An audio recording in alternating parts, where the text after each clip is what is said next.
Құрылысшы аға бар, қолға алады балғасын. Таң атқанда оянып, бастап кетер жұмыстарын.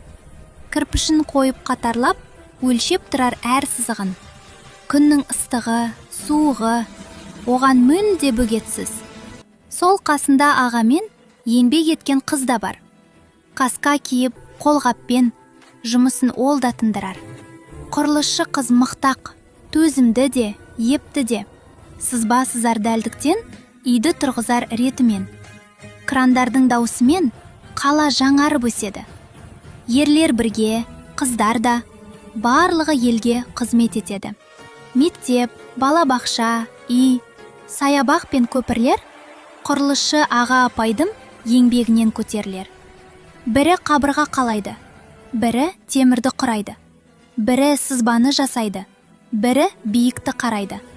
Құрылысшы аға қыздар да болашақты жасайды. Берік салып ғимарат елімізге сыйлайды.